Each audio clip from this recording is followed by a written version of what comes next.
Welcome back to Punching Sideways with me. I'm Mel. This is Josh.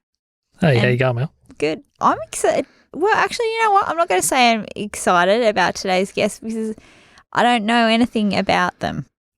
This is one of, you've done a producer Josh I have. scenario. Yeah. And you've just said music, and that just goes brrr in my head, like past music. Brrr, you probably interview a lot of people in the music field, although I'm not sure that... It's past context music that I'm not across. Yeah, so this is someone that might feel a little bit like they're from a different era, like me as well when I talk about it. So, but it's also our guest today, Ryan Wilson, has a really interesting past and has also been in some of the most impactful bands around here in the 2000 to 2010 era. Yeah, right.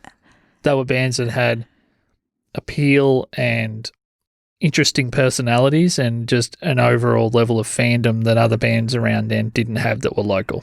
And do you think, is this your perspective or is this just common consensus? It's common consensus. May 1927, which was probably the last heavy band that Ryan was in around here. Yeah. He formed that band, which was an outgrowth of some other bands.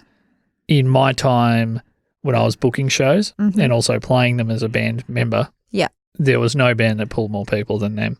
Yeah, right. That's of any genre around here. Yeah, and he's just a much more interesting person now than maybe what people who might, if you're familiar with him, you may remember him as being one thing. Yeah. He's been through a whole lot. Yeah. And the new version of him is just super interesting to talk to. I randomly ran into him a while back and I couldn't believe how much a person could change for the better. Yeah, okay. That's cool. I'm all about evolutionary aspects and I'm keen to find out about his story. It feels like you left yourself open to really getting to know someone from the ground up with this particular guest. I'm going to run on my naivety card, I reckon. The naivety card? Which is that like a coffee card but for naivety? Can you stamp that one, Josh? I do like to be informed, but sometimes it's nice to just let the formation of your opinions and the questions sort of come organically through getting to talk to someone. The same way in Josh, we've spoken about how you go, are you immersed in the podcast world? And I was like, nah, because I want it to be authentic and true to myself. So this is sort of a similar vein. Which I think is awesome because we've talked about quickly, and I know we need to get to Ryan, I'll move this along, but it took me 10 years of absorbing the genre to move into a place where I sound like myself. Yeah. For you naturally do because you haven't overexposed yourself to other people. You're not playing a character. No, this is real. Yeah, this is real people. By the way, how do you put it? This is not a drill. This is not a drill. This is a real person. And, sorry, hashtag not sorry. If just jump on board pretty much. Exactly. And talking of coffee cards, maybe we should have a Punching Sideways coffee card for our donators. Could we get a coffee card? Maybe if you donate 10 times, regardless of amount. Yeah. We'll do a whole episode on a topic of your choice. Oh, speaking of topic of choices, will we get to this after we talk to Ryan, I think? Because I hear that some people have been messaging us like trying to have input in the show that is trying to produce a Mel. Yeah, trying to produce a Mel. And what's that about? I mean, I don't need anyone on my back already. So So we're getting told what to do by people. Yeah. I don't know how I feel about that, but producer Mel's not up for it. I'm not up for it, but this once we'll do it. Yeah. Okay, so we'll jump in with Ryan now. You can go to punchingsideways.com and click on a play button to play, share button to share, and a buy me a coffee button to support the show. The play buttons is like the little triangle. That's the easy way. That's the easy way. You can support us for as little as $3, and it really makes a difference, particularly now we're in this nice fancy studio. It all helps. So, particularly the way that Mel likes to bash the microphones with her talky hands. That was a good one. Yeah, righto. I really feel dismissed. Okay. Righto, here's Ryan. And we'll talk to you after we've had a chat to him.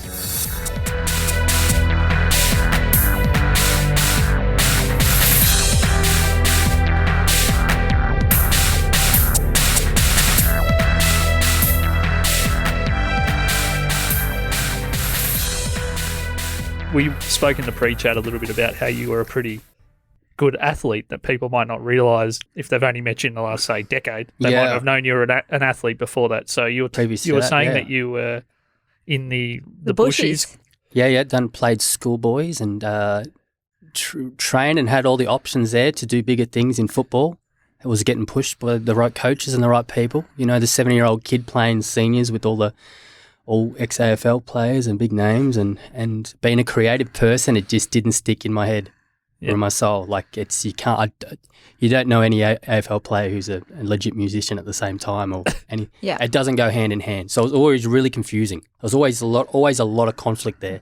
Yeah. Okay, so I've said the word creative before, and Mel's given me a funny look because this is just in chats. Yeah. So can you tell us what that actually means to you when you say that? Right. So as a creative, like even right now, I have melodies going through my head. Yeah, right. You know, people say they can hear and see in colours and different things like that. Not as in it can come and go like that. Yeah. But even right now, I'm coming up with different melodies, tunes, artwork, all right now. Like it doesn't stop. And the yoga helps. Like that's when I went that way, to harness the intensity of the mind. Do you know, it sort of calibrates it all, and you go, now it's not so messy. Yeah, I've often said that I come up with the best ideas at yoga. So when my brain is supposed to be in that quiet mode is actually when it gets clarity. Yep. And I just go completely. You know, all those things. It's a calibration. It's like there's there's mind, spirit, and soul. It all connects, and it all makes sense. You know. Yeah. And that's what it's for. Like, and obviously you never found that, let's call it an alignment, playing football as much as some people might find that football's where their mind clears. Completely. I always knew there was more levels to things. You know what I mean? Like I respect health and fitness and all those things. You obviously played at a higher level than I ever did, but I used to get, because I was actually the vice captain of my team the last year I played. Throp it on the table. No, not really, because why you would have the 20th worst player on the team as your vice captain, I'm not sure. Because he's going to stick round. No, because I was the biggest kick. That was it. Oh, there we go. I was the one who kicked out from fullback. Yeah.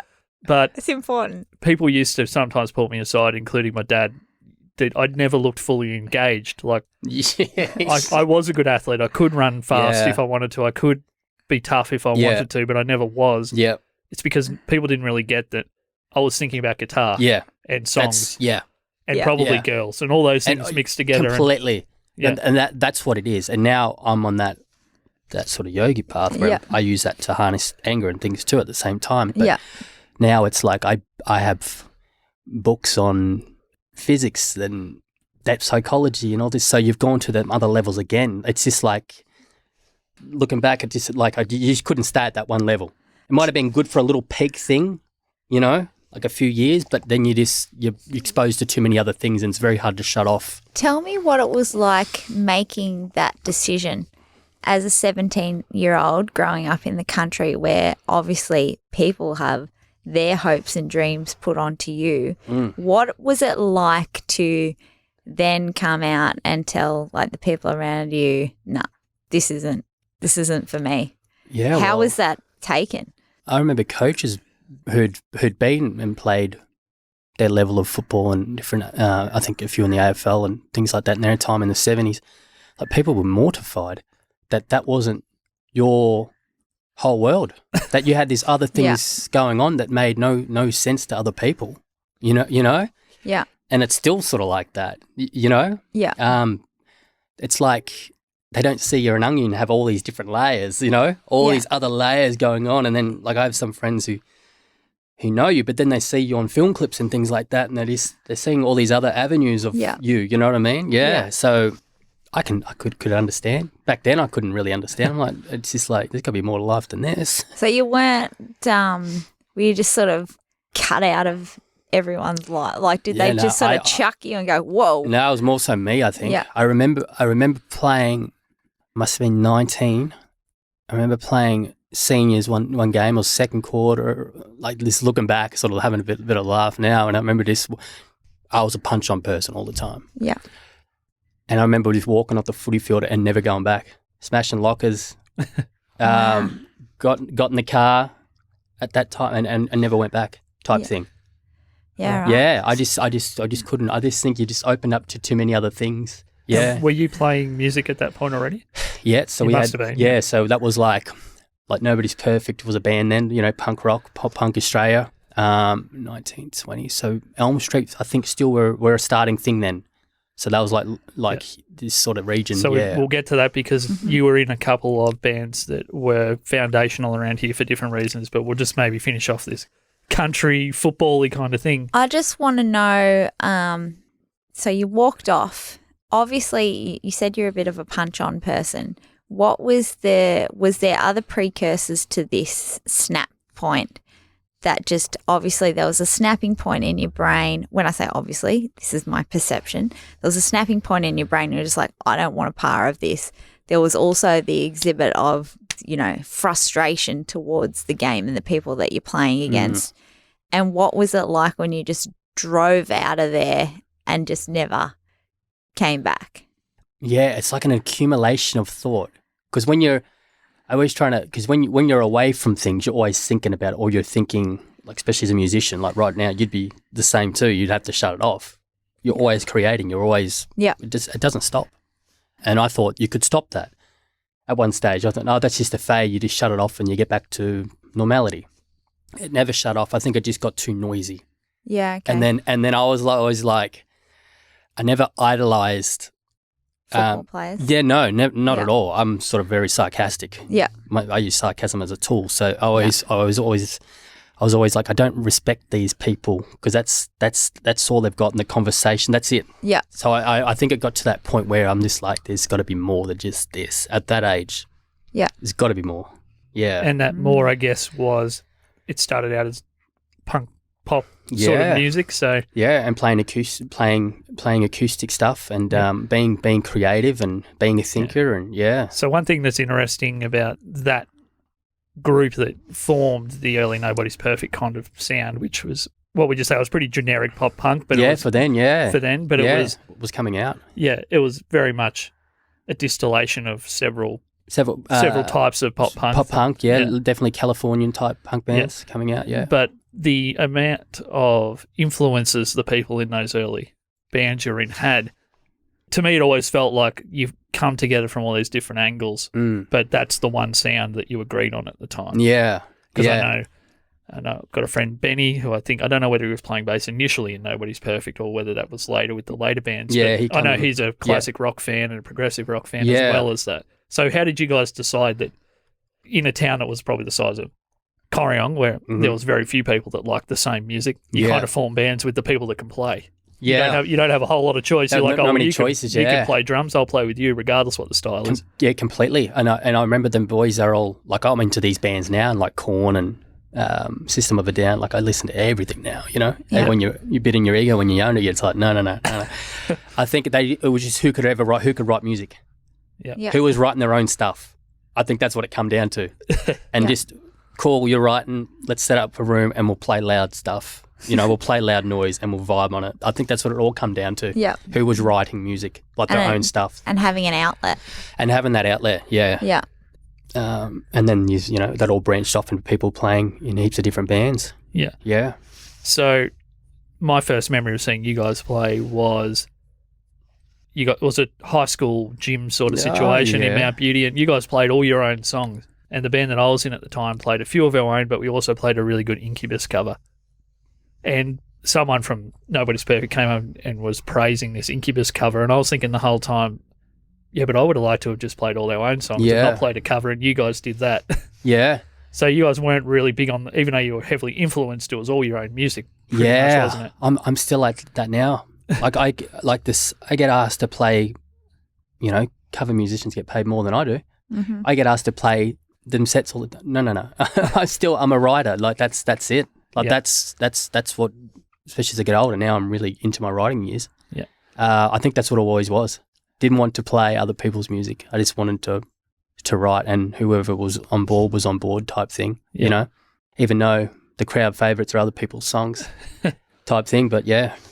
You can't get crowd favourites unless you actually put more music out there, really. No. That's it's just it. a trial Completely. and error until people hear it enough, and then it just absorbs That's what it is. Yeah. And that's like what I'm writing now is just, that's where I'm at now, getting bigger and bigger. with the progression, obviously that band was fundamentally maybe limited by a lack of maybe experience and technique more so than the bands you were in later, particularly the jump from Nobody's Perfect to Elm Street. And for anyone who's not familiar with the band, because they were, by my definition, the first band that I'd ever seen around here that had real fans.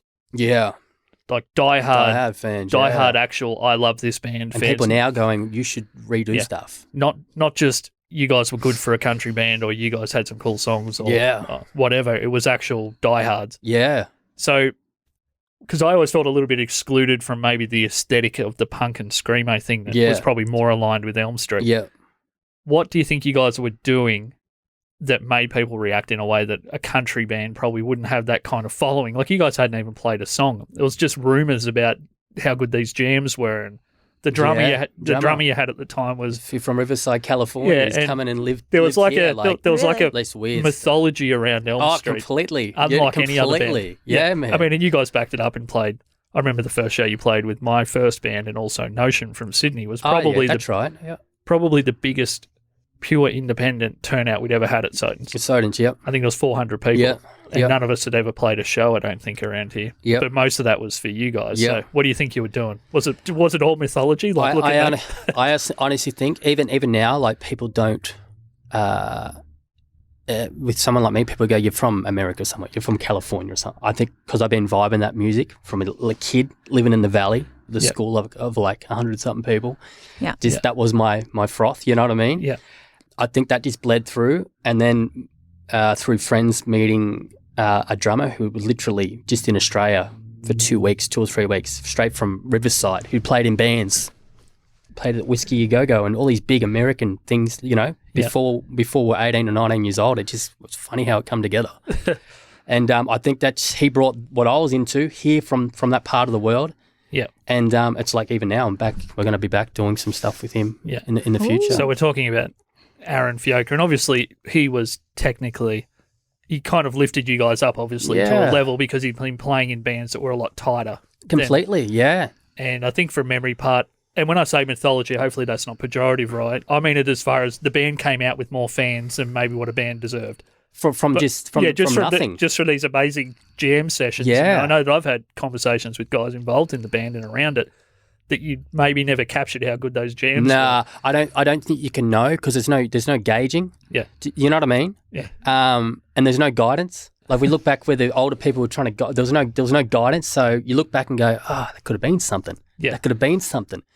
But you still take it on into your music life now. Yeah, it was vibing as. And I think of it now, if we released and got on a bigger label and put that music out again, like it'd be, you know, it's just funny how it works, man. Yeah. And you know, none of us really knew what to expect, that a band that really had fans already from playing in a shed. Yeah. What that was going to be. And I think the first time I saw you guys might have been in Wodonga, and it was pretty phenomenal. And obviously you had a very unique sound. So just for people that maybe are thinking, was this just a of-the-time screamo kind of band, what were you guys going for? Because your vocal passages were always a little more juxtaposed to the rhythm, and they still probably are. Yeah. That's one of your signature things, that the vocals don't sit always perfectly with the instrumentation. No. It was very evident in Elm Street, that you'd found some form of writing style. Yeah. I think that's just how I hear it coming through, and I think that in the Ryan Wilson stuff I'm releasing now, it's just like the uniqueness of where I place things, and I've listened back to them demos and things like that too, and I go like, imagine that recorded like legitly, and it's just like you're just vibing what you're doing, but you can't see it when you're in it. Yeah, you're too close to the project, you know. And you're all young in your egos, and you righto. So you've hit on two things there. The in your egos thing you've said a few times, which I think that's a brilliant turn of phrase. But maybe what the deeper thing there is that you were young and you were in a bubble. Yeah. To say that you guys might have been on the side of being a bit self-destructive as a band is probably putting it lightly, given the amount of talent that you had. Yeah. Did you guys have any idea that those internal band frictions and maybe that ego that everybody had, did you have any foresight into the fact that might stop that band earlier than what they should have been stopped? Yeah, I think so. Because it was like even looking back at that time period, like the bands we used to play with, everyone were big drinkers. You know, like that whole time period is like, that seems to be gone now. Do you know what I mean? Yeah. Like within that 10-year cycle or 15-year cycle, like how quick things have changed. It was going to self-destruct because it's like Benny is probably the most stable person. Yeah. And then Aaron and I are creative, and then Joel, but we're all pretty wild. Do you know what I mean? Like I was always in trouble with everything in my life. Yeah. Always in trouble for everything. You know what I mean? Yeah, I could see it a mile away. I could tell that. Yeah. You just couldn't see, you know. Just hanging on to the roller coaster while you can. Yeah. Pretty much, well. But that's where all the best music comes from. Yeah. You know, and all that music still sits there, and there's other songs like you would have too that never got heard, never got released. Yeah. And it was like real Silversteiny, real like that American feel type thing. Yeah. All this still sitting there, you know. Yeah. One thing I guess that I'll try and dig up some music I've got access to, or maybe even if you've got some, Ryan, we can link to some just so people know what we're talking about. Yeah. I like the fact that there was a touch of a more for the style within that genre, a bit of a progressive element, and most of it was probably your vocal passages, how they sat on the music. But I never had the feeling that maybe everyone in Elm Street was completely comfortable with the way you sounded at any one time, because there was the vibe I got off you guys was, who's the next cool band? Who do we sound like next? Who do we talk about next? Yeah. Because my favourite band at that point, and probably still is, of all the heavy bands, is a band called Glassjaw. Yeah. And I remember Aaron telling me, Glassjaw's old, man. You got to get into this band, Glass Eater. Yeah. Glassjaw's one of the great bands of all time, and Glass Eater's faded into oblivion. Yeah. But it just seemed like maybe everyone was trying to get the next thing. And was that pressure too coming from the big scenes in Melbourne, that it's all about the future and it was all about who's cool and completely? Like, I remember playing in May. Like I look back now and go like May 1927. Sorry for people that are listening. Yeah, we'll play in like with big like Amity Affliction and all these big bands who are massive now. You know. Yeah. Prom Queen, heaps, all these Parkways and all these bands, but then you had no. There was no. But I sort of said there was no one in front of us paving a way. You know, there was no other older musos going, this is how you do it. There was people who thought they sort of knew, you know? Yeah.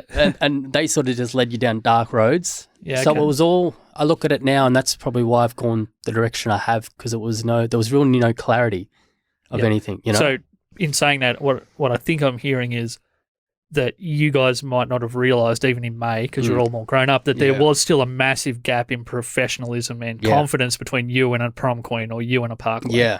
There was somewhat, you needed some bands in that gap to think, okay, well, if we do this, we can get to that next level, or if we organise ourselves like this, or if we get along better, or whatever it is. Because I know just from seeing the sales figure of a Parkway show, they were a giant band even before people realised that they were a giant band, because I saw that how quickly they would sell tickets even just at Sotheby's. Yeah.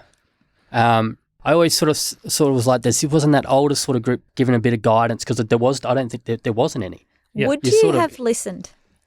Yeah, that's another thing too. Because I feel like it's. I'm sorry to pull you. No, that's a great question. That's a really good question. Yeah. I feel like the vibe I'm getting is I'm doing all my own thing. I'm doing this, I'm doing this, I'm doing this. We're all just doing our own thing. And if I know from my self-reflection, if someone was to say, this is what you need to do, I would go, nah, I'm doing it my way, and you can have your opinion, but I'm not. So when you say that, when I look back at it being, because you're 19, 20 years old. Yeah. That's pretty much how it would have been anyway. Yeah. Because there was no, you don't envision anything more than the next week at that age.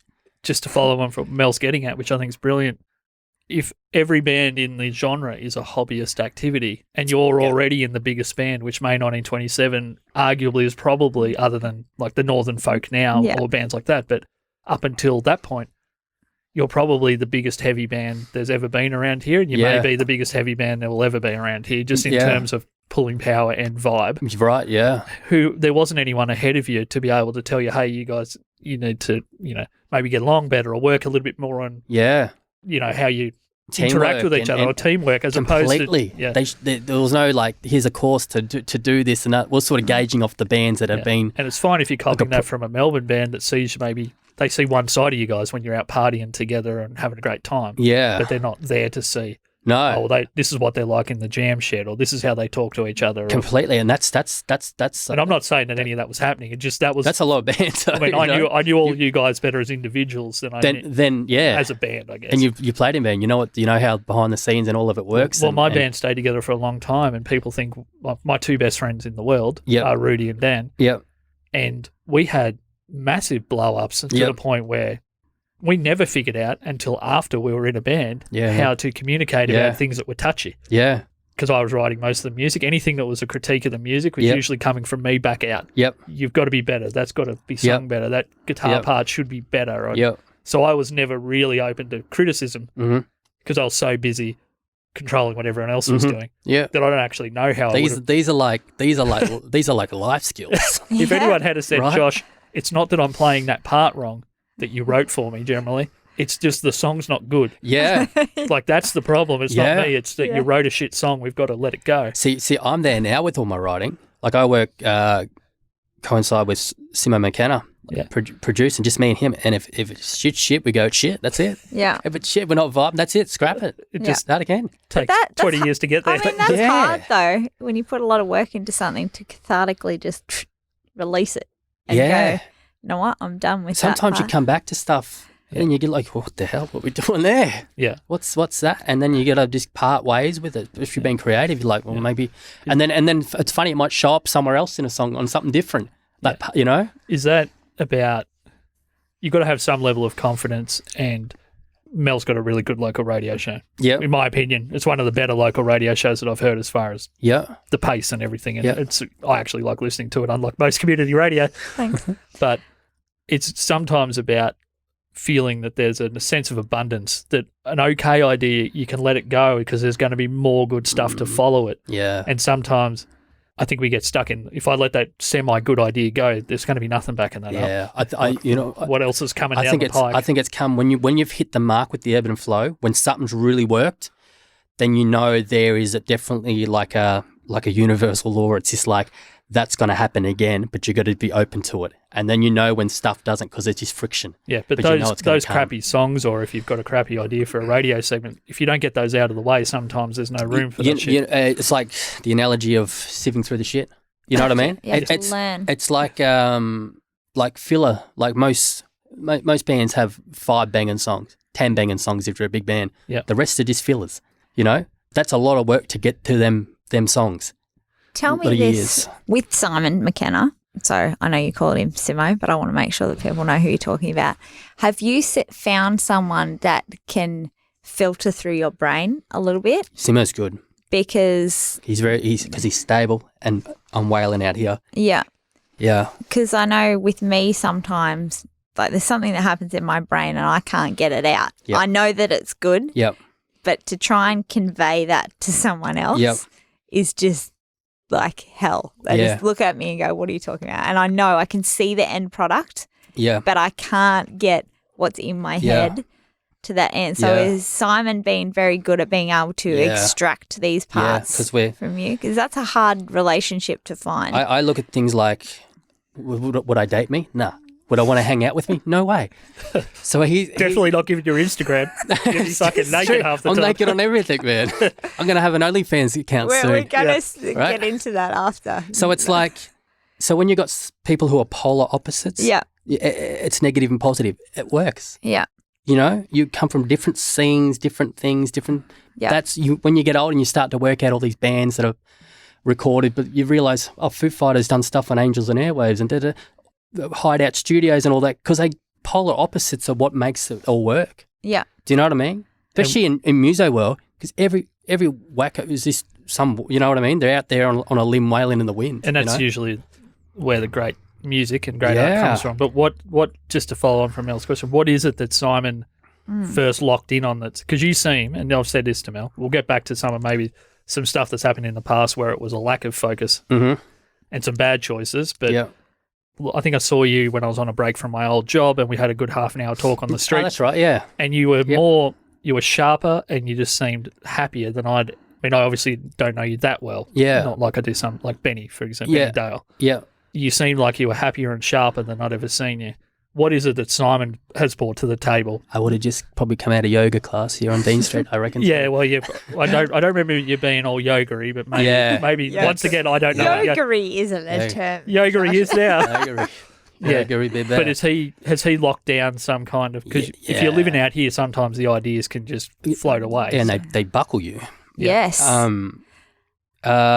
He's that rock of getting me conveying. Yep. He's that rock of getting what I've got inside out. So I'm going to go a bit harder again. What is it exactly that is there something that stands out to you that you're like, I've never been challenged on that before, or that thing has never been pointed out to me, or because he seems like he's just as comfortable with the idea of being a producer as he is being a musician or a songwriter. Yeah. Because I know that I can't produce for that reason. I'm always thinking about the song and wanting to be the source. Yeah, he's just the stability that he's got. It's just something about that stability. I think that's where all them producers go, because they've got that stability. They know they can harness that artist and get what they're trying to say out and through frequency recordings. Is it because there's no competitiveness? Like he's not trying to. That's it. Yeah, I have thought about that too. Well, you make a good point. You're not. He's not a part of the project. He's helping the project. Yeah. He's not a part of the band. Yeah. Well, there's no really. I'm writing it all ourselves at the moment. So that's really good, especially when you get a bit older and you go, oh, there's no conflict anyway. When you're younger, you think there's conflict with everything. You know, I know. all the other members and all the. Josh does it all the time. He tries to rein me in and just stifle my creativity. I know, I do. He's like, stop being funny, Mel. That's my job. I'm the comedian now. Yeah, right. So, I don't know about that. But I feel like just from what I've just vibed now, the fact that he is that opposite, so that whatever you're doing, it's not like he's going to go down that lane and take it. Does that make sense? Yeah, not at all. So to grow it is like this resounding end product. And he's come from music, and he's come from playing in bands. Like he's lived it too. He's been around members and done that, and he sees this whole side of how things work. And so you're saying stability, but I'm also feeling like it's a safety thing too. Completely. You feel very safe in that space. That's your space. That's your baby. That's what they're working with, you know, because it is the soul. Like as a music, that is your soul bleeding through, and that's what you're trying to convey and get out to the public, you know, to the masses. Yeah. But it does. It's really, that's the, you know, this is the at 35 years old. This is the best shit I've done. Like this is where it's starting to feel like something, you know. And I put that down to an accumulation of things like the yoga, and you know, getting clean of alcohol years ago, all these things, you know what I mean? The clarity now is there. Yeah. Okay, so we might, just for the lack of a more smooth segue, go into things that were a bit less clean. Oh, okay. So Riot said that he was okay to talk about some of, and for the lack of a better term, I'm going to call it darker times. For sure. And you can, you know, illuminate that more as there might have been positives that have come out of that, because clearly you're a different human than when I first met you. Fairly different. Yeah, I could imagine. I'm not going to beat around the bush. You did spend some time in jail. Yep. And I'm not aware of what type of circumstance led to that. You can talk about that if you'd like, or as little as you'd like. But what was that experience like? And is there anything that's, because you seem like the music in general is more positive now, is there anything that's come from that experience? But that's what makes the music. Like even the next few releases I'm going to release, it's like no one else is doing, because that conditioning of what hardships do to people, you can hear it. You know, when you hear musos or artists, and you go, they're not believable. Yeah, like I don't believe them when they're singing, or when they're that conditioning of dark things. Say if it's heartache or facing your darker side or jail, that's all helping the authenticity of the music. Yeah, yeah. How long were you in for? I was in and out for 5 years. Yeah. So not locked up for 5 years, but in the system. Yeah. So the system's just as bad when you get out. I was going to say, what's it like to then get out and be like, what the fuck do I have to? You're still controlled. Yeah. Everything you do in your life, even now, because you have a bit of a name and. Yeah. But those dark things crack you open to other things that most never see, never understand, you know, like there's a whole other way, just like we seen a bit now with COVID, I guess, but there's a whole other aspect of life and society that just mostly goes unseen, you know? Like you hear about it, but you don't believe it. Yeah. So I look at you mentioned onions and layers before, and when I just flippantly just walked into the studio before, first thing I looked at you, I saw that your eyes are very kind.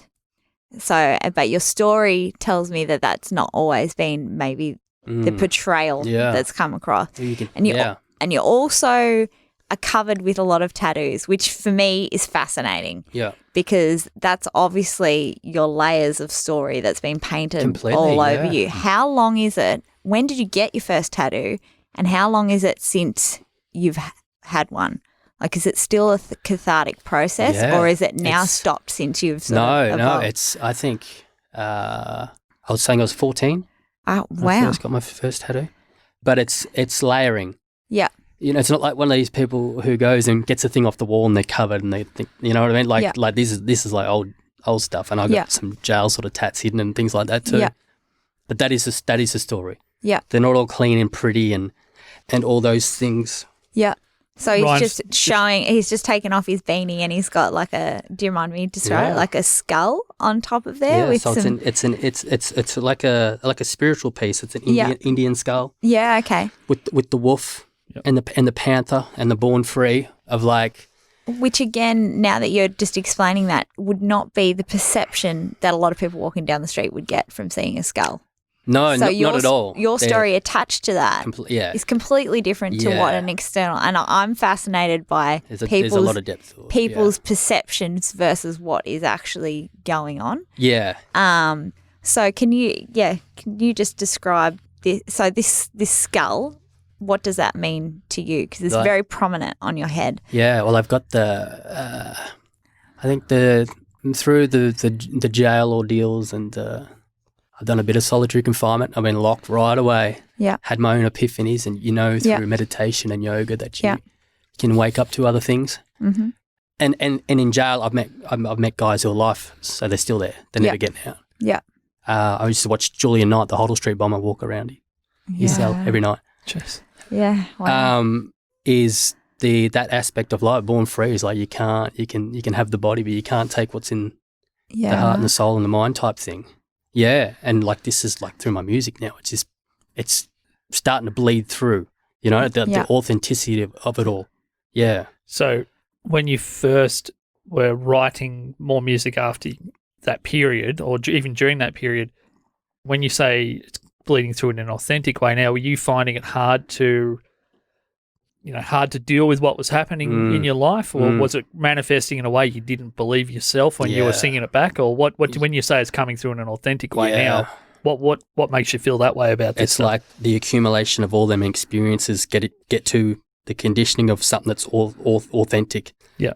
Like we're talking about musos, when you see them, you go there, sometimes it's one guy on the guitar and blows away everything. Yeah. You can just tell it's a real deal. You can hear it in his soul. Yeah. Like it's coming through in the soul. So that's like all those experiences coming through, and it's like you can't fake that. Yeah. That's lived. And that's deep in there, That's It's funny, and it's really only when I've got people like Ryan on that I can talk about some of these bands, but a lot of people have always asked me. I know nothing about this. There's a band they've never been hugely popular, but they're a phenomenal band in terms of quality of music, and that's the band Thrice. Yeah. And their singer, Dustin Kensrue, is, I feel, his heart and his whatever it is that there doesn't seem like there's any layer of abstraction between what he sings. There's nothing. There's no filters. How I feel. And that's not going to be the same for everyone, but there's people in that same genre where I never felt a thing. That you would say, oh, they're just a Thrice clone. Yeah. Why don't I like them? It's because there's something about his upbringing and the way he presents. There's a rawness. It's like his soul's lived a million lifetimes and it's just coming through. It is. It's like hearing an old soul. Completely. That's what it is. And that part of the world he's been they were never conditioned. A cool band, but maybe that's because they were appealing to an older part of, us as people. And because they were never the fashionable band. No, but as you get older, you start to get it, yeah? Yeah. You're going, the older I get, the more I like it. Yeah. There you go. That's why it wasn't popular. Yeah. The alchemy stuff, Yeah, completely. Was this, do you feel like music now is more of an exposed outlet for you, that you're more honest through your music than what you were when you were younger? Or have you continued, because you've been quite honest with us now, but I'm also aware from musicians that I've been around that there's never that full level of honesty until they're on stage. There's still that you're holding a little bit back because there's a freeing release when you're actually on stage, because you can almost put it aside as part of your persona. Whereas, and that's where that raw thing I think that you're talking about, Josh, comes.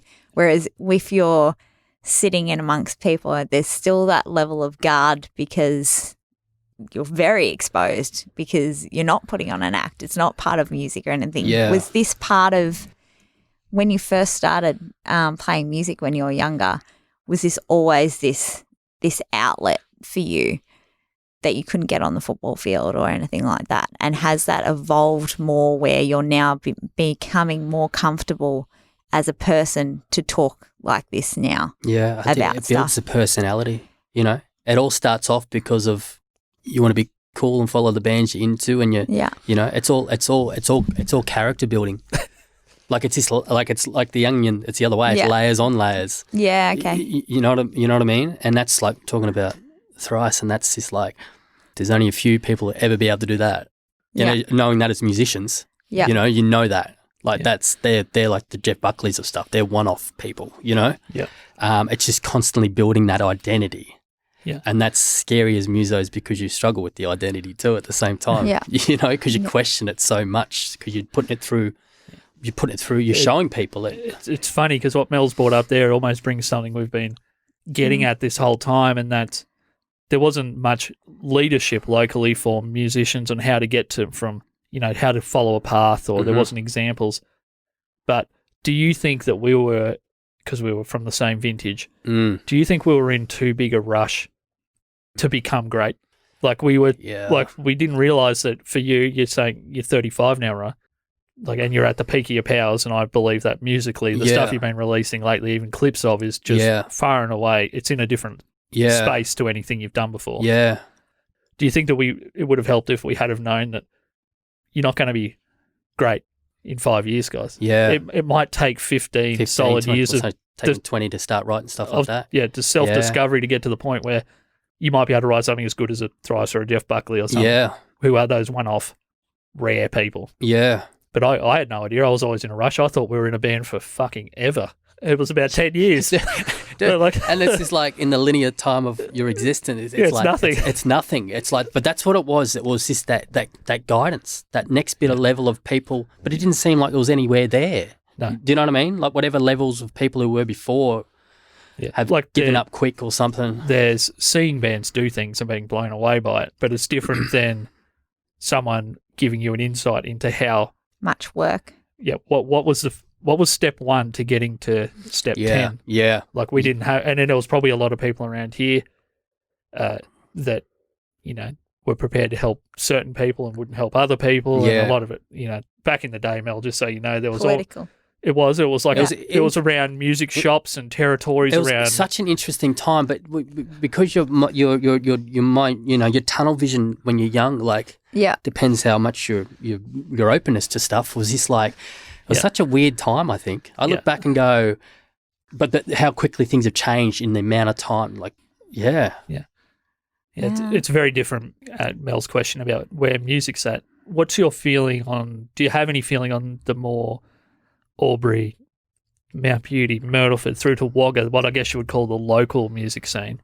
Do you have any feelings about where that's at? And it doesn't matter if you don't. I mean, if you have no feeling, that's still it's like if we look back to when we were doing things and that, like things were pumping. Yeah, you know, there wasn't a weekend you weren't playing shows. Like if you're away playing shows, even down in the cities, like things were really really really happening. It's just the vibes changed. Yeah. Well, I think that particularly with heavy music, in Australia it's kind of entered more as jazz phase for the lack of, I know that expression's overused, but it's become a pure category play now, and it's only certain venues. It's not, I mean, you may have your breakout bands still that are huge, like your Parkway have probably exceeded what any of us thought they would ever do internationally. They're now just bona fide big metal band. Yeah. but that took maybe shedding their hardcore roots a little bit. That's the growth of being an artist. There's really no one. There's no venue. I think part of it is that there really were like there was the Sodens thing, which is kind of central to a lot of stuff, and there was the Saloon Bar in Wagga, and there was the clubs that you guys were probably more akin to than any other band around here in Melbourne. Destroy All Lines sort of clubs. There was a path for people to play a couple of times a month. Yeah. And hopefully get good. Do you guys think that you're being a bit nostalgic and actually maybe looking at it differently to what it is? Yeah, but I'm talking in reference to heavy bands. I know you're talking in reference to that, but from someone who isn't a musician, my mind was blown once I started talking to musicians and interviewing them about actually how much was going on. Yeah. And I defer to you on that because obviously you're in that every week. And yes, there's a lot of work that needs to be done, and there was probably potentially a gap. So I hear about this nostalgia all the time about what it was like. And we've all evolved. We can't go back to what it was like. We need to create something about what it's going to be. Yeah. And I'm sort of listening to these old stories, but they're old stories now, which is great. Yeah. I think there's a lot more potential and there's a lot more things going on around here. We just need to focus on pushing that rather than reflecting onto what it was. Because potentially when what that was such a big thing, there wasn't anything else going on either. So now we've got got theatre. Now there's so many different competitive things where before you were, I'm not saying just musicians, but you were musicians. So that was your focus. Same way that you were saying that it was only football or the highway if you weren't into sport. Now there's so many other things and options for people and different variables to this that it potentially cannot be that same level because there's too many options. Yeah. But we all need to still support, I think, the different options the same way that we want to be supported. And I'm just spitballing this from listening to this. I completely agree with that. And that's talking about how quick things changed. I would be hesitant to use nostalgia as a pejorative. Okay. Because when you were there, it was a special feeling. Okay. And it hasn't happened when I've talked to people. Yeah, it was a very interesting time. This is how I would say it. When people come to you 10 years later and say things like, how did you pull off that Hilltop Hoods gig in the Sodens Beer Garden? I still remember everything about that. I mean, it's not just so much about that venue, but you're right, Mel, you're getting at the main point, and that can't happen again. And obviously I'm somewhat detached from the younger bands. They seem to be kicking absolute arse on other platforms. But to get good at playing live when you've got 4 or 5 people in a band, you have to keep playing live. You have to be able to play live. Tell me this. Why do you think that is? So you're saying people are coming to you and you're asking, how did you pull that off? Yeah. Do you think that people are now thinking that, there's immediate gratification behind stuff and there's, we can get onto Google and just research something real quickly. Yeah. So that work effort is not necessarily there. I mean, I'm an impatient person, but I also know that there's a lot of work that goes in to make those things. Yeah. And if people don't see it happen that quickly, perhaps, like you're saying now, Ryan, that you've now realised like it's 10, 20 years down the track that growth period. Before you even write one good song. And that's when you were that young and living without all these immediate things that are around you. Completely, yeah. Do you think that's part of it? I think so. And we had the benefit, there's probably 10 bands around here that are better than anything I ever did. And I probably don't know who 5 of them are. Yeah. But we were able to fail in public and not be criticised for it. Yeah. Yes. Like the journey, and that's the part of it is people, if you go online and you're wondering, how do I grow my band? The first thing people are going to say is things like, share everything, share the growth, share from the studio. But then you have to be able to take the fact that you're opening yourself up to criticism for things that maybe aren't ready yet. Yeah. We had the benefit of being able to, one major problem around here is just things like noise restrictions. Yeah. Like you can't make it then, and they're not going anywhere. They're getting more restrictive. More restricted. Yeah. So you can't have band practice in your house every day like we used to. We were right next to Soden, so I think some of that got blamed on the pub. Yep. Yeah. But that sort of stuff, not being able to make loud noise, but also you've got to be able to, as a group, I'm talking in the band context here, accept the fact that people can tell you if you're good or not without you even being open to that feedback. Because they can just, if you post something about it or your friend's there and they're excited, they post a video and it maybe has crappy sound, there's more available, as you said, but there's also more risk that people can cut you down. Oh, yeah. And we got to get, or particularly you guys, because you were much better about, you would woodshed it, particularly with May 1927. You guys never played, unless there was some horrific technical issue, you never really played a bad show. You just came out of the rehearsal room already one of the better bands. But that was like my OCD in that at them times. Like I was talking about anyone who played in a band with me. Hell no. Yeah. That was that. Yeah. You know what I mean? But you would have now, there would be feedback probably even from the rehearsal room now for certain young bands. I mean, I don't have a solution, Mel. But no, I'm not asking for a solution. It's a bloody excellent question. Putting a different perspective on it. Yeah. How quickly things have changed. Do you have any, like your, just so Ryan knows and the people listening, Mel's, your radio show, The Mixed Lolly Bag, is very closely connected to the local music scene. Well, to the Atomic Music platform. Yeah, And I have been very privileged, I think, to sort of just fall into that. And because I've been open to that, interviewing a lot of young artists and giving them just the opportunity to be the first time that they hear their song on radio or to just speak on radio is just an amazing privilege. But to hear the different variables of their journeys, but even in me, there was much more, like obviously now we're in lockdown, but for someone that's not, I would say, someone that doesn't really like going out on a Saturday night to watch music or anything like that, the more I put my hat in the ring a little bit, the more I realised how much was actually going on. But if you're not in that bubble, you don't know. No, you have no idea. So I would like to try and work out how to enlarge that bubble so that the mainstream people like me who aren't ingrained in that all the time are actually able to know what's happening and experience that. The bubble thing is a very strange but fortuitous that you would use that word, because back in the day, I think what I miss most about those times was each genre had their fans and whatever, and the Triple J bands that were touring a lot at that time, they had a different group altogether, but there was a group of people that supported music regardless. They didn't care about what it sounded like, what genre it was, who was playing. That coming together just for the music to exist. To say thank you for the completely. music. Just watching live music. And just the fact that it was even happening seemed like there was a core group of people that would basically be there for nearly anything. And we've got to find a way to whether it's just to re-energise those people, because I know now that I feel like sometimes I'm old. Like I wouldn't. You are old. Yeah, I know. But so it's not sometimes. I'm old. Let's accept it. Older. You are older than you were. Yes, elderly statesman. The idea of going to watch a bunch of music that I don't 100% vibe with, initially I would probably back out on that. But I've got to put the pressure back on myself to think, well, if live music is going to be a thriving thing, there has to be people that put their tastes aside. And like I look at it like after this, well, probably not after this COVID thing, it's going to do what it's going to do, but live music's going to take on a different taste, like I think people are going to want to get out and see bands and see real things again.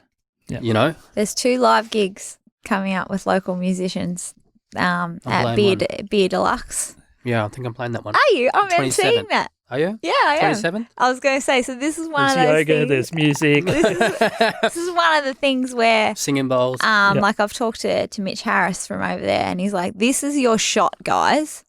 This is your shot to get out there, promote yourselves, and if we can't sell those tickets, like there's something wrong, because no one's had anything for so long that completely. That if we can't, so that I will speak more about this in the future, Josh, before this is but there's going to be an all male gig one night, and there's going to be an all female gig of all different local artists of different varying levels, and this is about you guys taking ownership and really pushing this. This isn't, he's giving a space I suppose.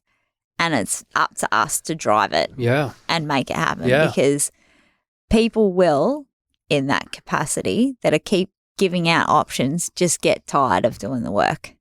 So some of the time, and this is a reflection on my dealing with musicians and not all of them, and we've spoken about the amount of work that goes into making stuff happen.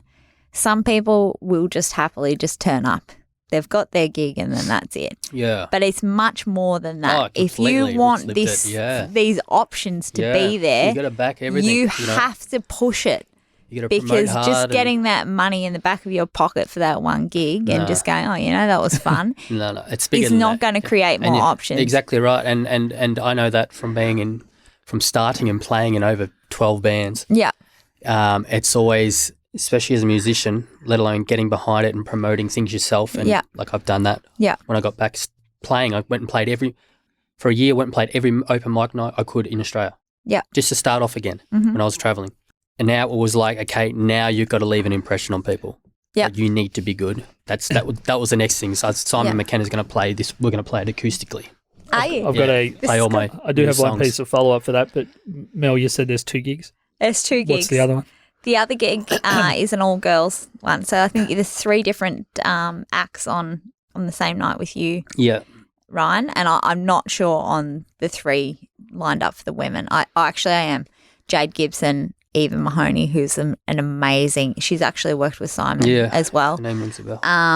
And Tully Roberts. So they're playing in the female perspective, and we're giving, alongside with Beer Deluxe, an option for you to come in. I think I'm going to be pushing you now that I know you.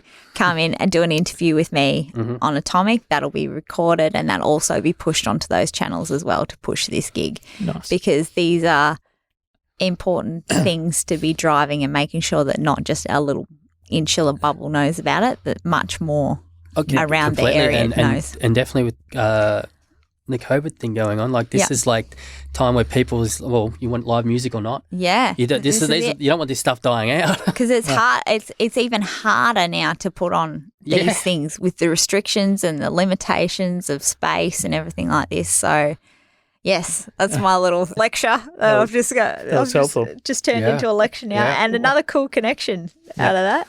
That's cool. So can we finish up with this question? You brought up that you went and played every open mic night in the country. Yeah.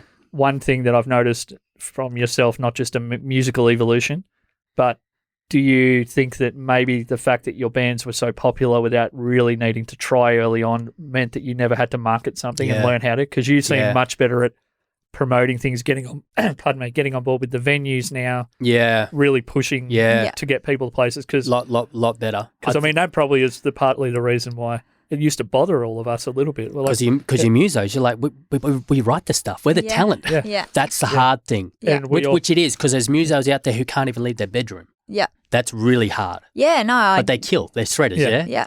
That's really hard for musicians. Like that's a whole another basket of talents and a degree. You have to be slashies these days. Oh, you've got to know it all. But I used to be very resistant to the idea of once you've done a thing, it's not done. Then 90% of the work's about to happen. Yeah. And I mean, it probably bothered me a little bit back in the day that you guys didn't seem to really have to work to promote anything, and you got these big crowds. No, that's actually not a helpful lesson because not at all. The majority of us had to work our ass off. Yeah, and you learn no skills from that. Like I've learned more of the skills, like I've said, when I've worked and travelled around the countryside. Yeah. No matter what night, acoustic, straight into an open mic night. Yeah.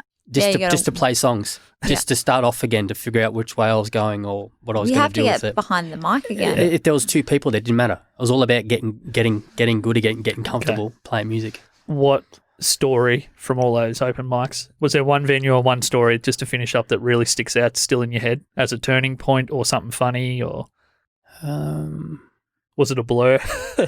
No, I've been sober a long time. Up in Queensland, I played some funny ones. Definitely a lot of characters come out from the sticks up there. So when you say some funny ones, just not like your Instagram going fishing naked sort of funny. No. Hang on, let's talk about that. Because That's my everyday life. I got a warning. I've actually got another question too. I don't know fire away. I've got two questions now because we keep referring to this nudity thing, and there was no nudity clause in Bottom half nudity. So Josh said, one of the things Josh said to me is all his photos that he has is him nude from the bottom down. Pretty much, well. It's pretty much like I started Instagram. I did a bit of a modelling thing and had a following one stage, and then I'm like, no, okay, that's too fake. Yeah. So I started again. I use sarcasm as a weapon. Yeah. And I live in that world.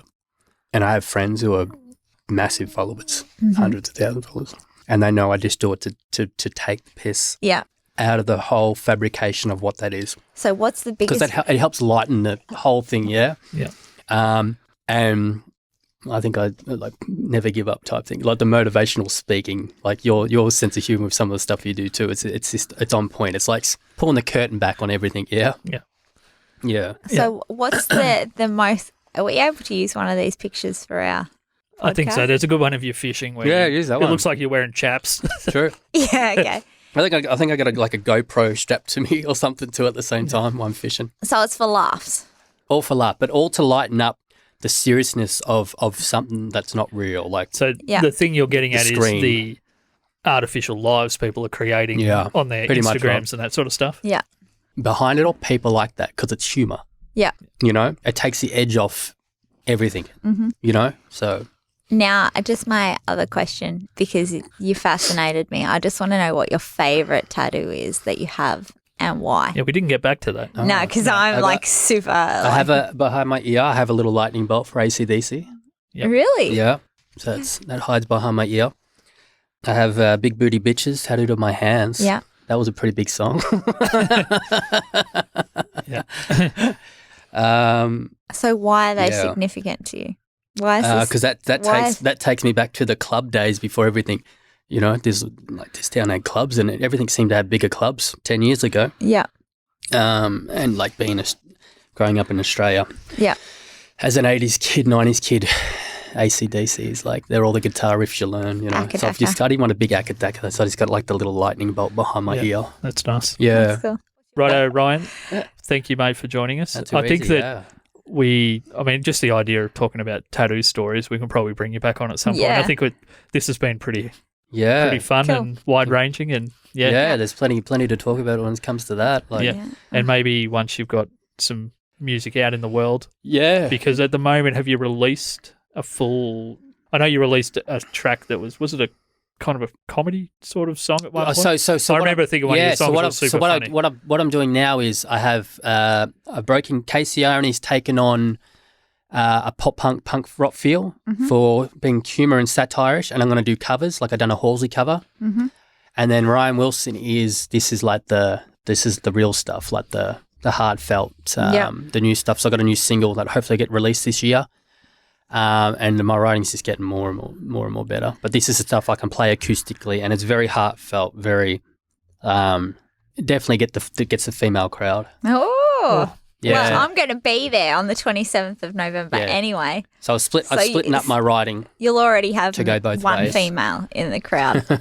The gig that Mel's referring to at Beer Deluxe. Yeah. Are you performing as Ryan Wilson there? Yeah. Ryan Wilson. Yeah. So me and Simon McKenna are going to play that acoustically. Excellent. So everything I've been writing sort of got full band stuff, but this will be just done acoustically, and we'll make a very heartfelt sort of lighters up type gig. Righto. So if people want to check you out, even just your Instagram, right, where can they go? I'm on Instagram under Casey Irony for my punk rock sort of pop punk stuff, and under Ryan Wilson for my personal weird life. And that's Ryan Wilson _.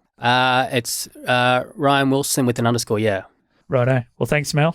Thanks. Excellent. I Thanks, had Ryan. to be here. You So did. I feel like it's thanks, Ryan. Yeah, thanks, Ryan. Well, you're just looking at me very like much. you wanted me to thank you. You're like, stop praising the guest. Yeah, I was like, hang on, where's me a bit of my attention. love? That's Yeah. what happens. I'm sorry, you're too interesting for me to get you on again because it's deflected off my weird eccentricness. You don't want to be too good a guest. you might get invited back. You go straight on the blacklist. So. I've written it down now in my book. Yeah, with a cross. Righto, mate. Well, thank you. Awesome. Thank you very much. Thanks. Righto, so that was Ryan Wilson. Mel, what do you think? I was mesmerized by the tattoos. Did you see me sitting on that question for a long time? Yeah, I think I'm not sure if I said it during the conversation or maybe in the post, just hanging out chat, that we could have went right into tattoos because there's a lot of stories there. I really wanted to, but I was just sitting there absorbing the tattoos and trying to put a story to it the whole time. And he's a nice guy. Yeah, super nice. And very much self-aware, which I like. Yeah.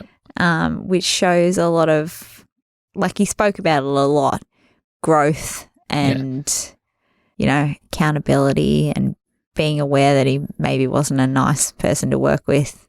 He kind of has developed through a lot of experience and self-knowledge and teaching and reading and whatever into a high character person. Yeah. I think I might have said to you afterwards at some point, I love when people get to meet the best version of a person. Yeah. Like meeting someone that's at their best. Yeah. And doesn't have that preconception of or that past story. Yeah. It's like you guys are talking about music and stuff and I'm like yeah, I could tell. No, it wasn't. It's basically how I feel whenever you talk about your flannies. I'm like, geez, can I use it as a pillow? It's definitely, it's super interesting and it's a world that I was not part of. Yeah. I love that you challenged us on that though, because you're right, there is a nostalgic element, but it's not to the whole decade. It's to a chunk of time that felt really, there was an energy to it. Yeah. It felt like we were a little Melbourne. Yeah. There was a scene and there was people and there was support and yeah.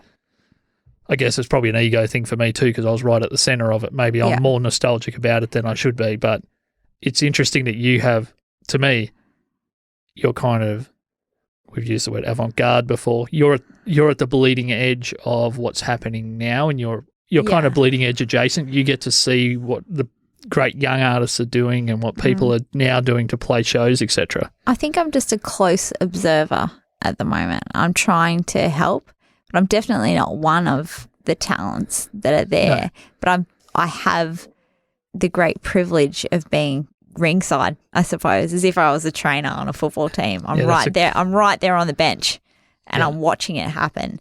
And I know that the team, inverted commas, is capable of much more and more spectators should be coming to support their team, but it's not happening yet. So we need to make that happen. Albury-Wodonga, regional, everyone who has the ability to go and watch live music or any form of entertainment, get off your butts and get out because otherwise it's not going to be there to see. You know how on commercial radio they talk about a power rant? That was the awesome version of a power rant. What do they call that when a rave? Is that what they call it in radio? No, it's like Husey. I'm going to clip that bit out. That was bloody magic, actually. You had me on board. Thanks. Sometimes, I don't know, Josh. I've snapped back out of that, obviously. I've gone back into rambling Mel. Yeah. But sometimes there is that was just so cohesive and to the point. I'm like, wow, I'm really on board here. I even leaned forward a bit, but I couldn't because of the mic. That was good job, mate. These moments of clarity where I'm like, not profanities, the profoundness. And I'm like, yep, I'm on board with me too. Yeah. Well, I'm on board with the music scene, but I guess I can be on board with you too. Yeah, thanks. So that's great. Complete tangent. I'm going to take us on one.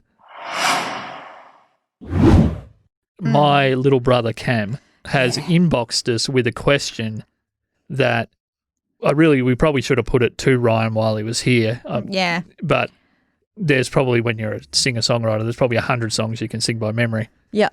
What's one song that you basically can sing by memory or sing a chunk of by memory that you really don't like? For my little brother, he claims to be able to sing a great big chunk of How You Remind Me by Nickelback. which he called hashtag nickel vomit. Really?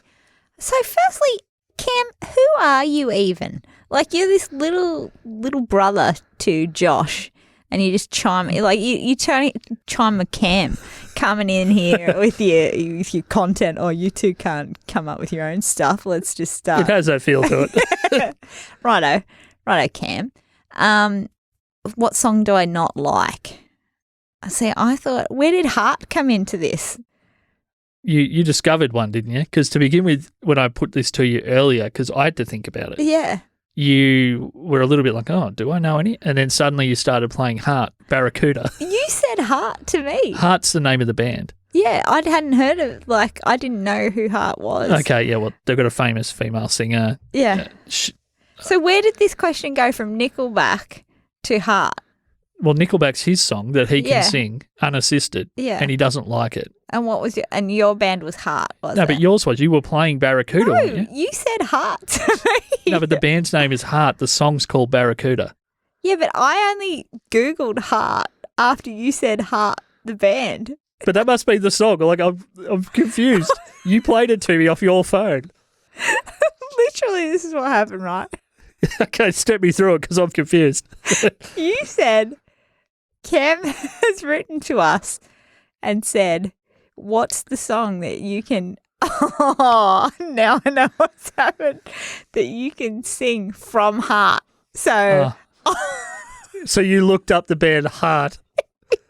So you heard it as from Heart, not by Heart. Wow, okay. Good job. God. Okay, that went somewhere I did not expect. Because remember I was saying, I don't even know who Heart is. That makes so much more sense now. I'm like, you're listening to them. No wonder you looked at me like. I was like, I've never even heard of Heart, and I had to Google. That explains why when their most famous song, one of the most famous songs ever was playing, you still looked a little bit confused. Well, it's like I didn't even know that these guys sung that song, and I was trying. Wow. Okay. Thought the challenge was to sing a song by the band Heart. That's a deep cut. If that was the case, Cam's the worst person ever. That's what I thought. That's exactly what I thought. Okay. Sorry. Let's say this, Cam. You've sent us on a little rabbit warren. Thank you for that. It created happy tears and it managed to fog up Josh's glasses. Again. Yet again. Third time. It's now a third time where it's a rare, no one's believed that this is an actual thing. One of our guests recently Googled it and didn't get an answer. He questioned it. He questioned the fogging of the glasses. Yeah, I know. And I'm not happy with that. No. That's all right. And I actually, just before this, said, let's set up a camera. And Josh goes, no, I'm over it. Pretty much let's just get this done. Yeah. Damn you, Josh. Yeah, I know. Damn I'm sorry. Damn That's you. what I want the world to see. Me in an old jumper with fogged up glasses. Exactly. Anyway, Cam, thank you for your question. If anyone else has any questions that you would wish to be misinterpreted by me and send us on to a different tangent, send it along with just a coffee maybe to grease the wheels a little bit. And you can also, if you want to sing something and send it to us, you can inbox that to us on Facebook, facebook.com/punchingsideways, or you can email it to feedback@punchingsideways.com. We'd love to hear you guys sing. Yeah. And if you want to be anonymous but still sing a song you don't like, we'd love that too. Yeah. And also just, give us a bit of a likey please, on our page. And a coffee cough? A coffee cough and a likey that'd be just great. Just do both. Why not do both at once? Everyone out there's got more than one phone now, let's be honest. That's exactly right. Thanks very much for joining us today. Punchingsideways.com and click on a coffee button. And thanks to Ryan. He's a champion guy and I'm happy that I've gotten to reconnect with him in this new phase of his musical life and life in general. Interesting dude. Yeah. Super. We'll get him back on for tattoos. Yeah. Righto. Bye-bye. Laters.